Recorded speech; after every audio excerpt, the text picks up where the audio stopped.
Ադրբեջանական կողմից կրակոցներն ու սահմանային սադրանքները շարունակվում են։ Հիմա արդեն ոչ թե Սյունիքում Խոզնավարի ու Խնածախի ուղղությամբ, այլ Տավուշի բնակավայրերի։ Տավուշցի լրագրող Ոսկան Սարգսյանը տեղեկատվություն է հրապարակել Մովսես գյուղից, որտեղ առավոտյան լսվել են կրակաերթերը։ Նաև փաստել է, որ կրակոցները լսելի են եղել նույնիսկ Բերդ քաղաքից։ Պաշտոնական գերատեսչության մամուլի քարտուղար Արամ Թորոսյանը հավաստիացրել է, որ անկանոն ոչ թիրախային կրակոցներ սահմանին երբեմն գրանցվում են։ Նա ընդգծել է, որ հրադադարի ինտենսիվ, էական կամ նպատակային խախտումների դեպքում միայն նախարարությունը կարձագանքի պաշտոնական հաղորդագրություններով։ Տավուշցի լրագրողի փոխանցմամբ կրակոցները հիմնականում գիշերային ժամերին են արձանագրվել, սակայն մայիսի 13-ի առավոտյան դրանք ավելի ինտենսիվ բնույթ են կրել։ Եղել են գիշերը մի քանի անգամ տարբեր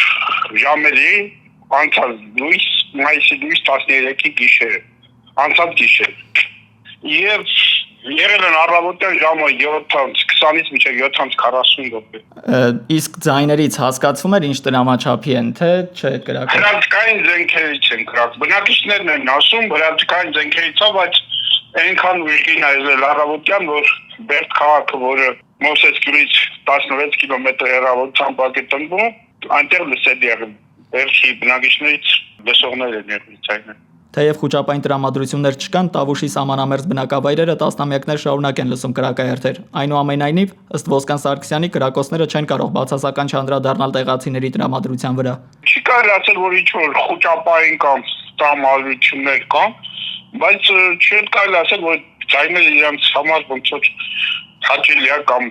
ինչ-որ դրական տրամադրություն է առաջացել։ Մեր գործընկերը նշել է, որ անցած շաբաթներին գիշերային կրակոցները սովորական են դարձել, թեև դրանք ըստ երևույթին գյուղի վրա չեն եւ հավանաբար հայկական դիրքերի ուղղությամբ են։ Եղել են կրակոցներ, եղել են եւ վերջին շրջանում, ասենք վերջին ամսում, գիշերները կրակոցների ձայներ են լինում եւ գյուղի ուղղությամբ չեն, Մովսես գյուղի ուղղությամբ չեն։ Կարելի է ենթադրել, որ այս գիշերվա կրակոցները կարելի է ընդգծել, որ ավելի շատ մեր դիրքերի ուղղությամբ չեմ ասում, դենց նպատակային, բայց ամենադեպս գյուղի ուղղությամբ չեն եղել, իսկ այնպես էլ նենպես չի, որ ադրբեջանցիները զուտ օդ են կրակում, ասենք եթե օդ կրակելու իմաստ չկա, որևէ բան չկա, պարզապես կրակում են, բայց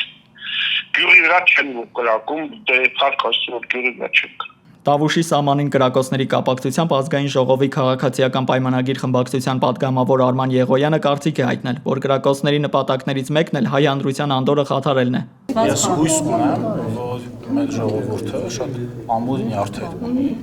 եւ չի տրվի ադրբեջանական սադրանքներին, որովհետեւ այդ կրակոցները նաեւ նպատակ են հետապնդում խաթարել հանրային անդորը։ Տավուշի կրակոցները տեղացիները մտահոգիչ են համարում նաև այն պատճառով, որ սահմանի մի զգալի հատված սահմանազատված էր եւ ենթադրվում էր, որ ադրբեջանական զինված ուժերն իրենց ավելի զուսպ կպահեն։ Տավուշցի լրագրողը կտրուկ քննադատել է սահմանազատման գործընթացը, որը որակել է որպես տարածքների միակողմանի հանձնում։ Սահմանազատումը ընդհանրապես խաղաղություն ապահովելու հետ ընդհանրապես կապ չունի։ Սահմանազատում էլ չի եղել։ Դա եղել է տարածքների միակողմանի հանձնում։ Եթե դա լիներ սահմանազատում Տավուշից 10,000 հեկտար տարածք, ինչ մոտորապես թիվ եմ ասում, որովհետև ստրիկտիվ գիտեմ ով կարող է ասել կամ կարող է ասել ընդհանրապես 10,000 հեկտար 30 տարի գտնվում ադրբեջանական զինուժի վերահսկողության տակ։ Եթե դա լիներ սահմանազատում, ինչ որ մի տարածք Հայաստանին կվերադարձվեր, նույն Բերքաբերում, որ սահմանազատում է եղել, սահմանազատման անվանտակ տարածքներ են անձում են, Բերքաբերի ավելի քան 900 հեկտար տարածք 30 տարի գտնվում է ադրբեջանական զինուժի վերահսկողության տակ։ Եվ Հայաստանի Հանրապետության տարածքները հանձնվեցին առանց հանրակրվեի, այսինքն օրենքի համառության կոպիտ խախտումով։ Իրանցից 50-ից ավել տարածքներ, որոնք ունեին կադաստրից տրված սեփականության իրավունքի վկայականներ, հանձնվեցին Ադրբեջանին։ Սահմանների դիտարկում իրականացնող Եվրամիության դիտորդական առաքելությունը մինչ մայիսի 13-ի երեկոն դեռ չէր արձագանքել։ Դավիթ Գենջոյան, Renews Armenia։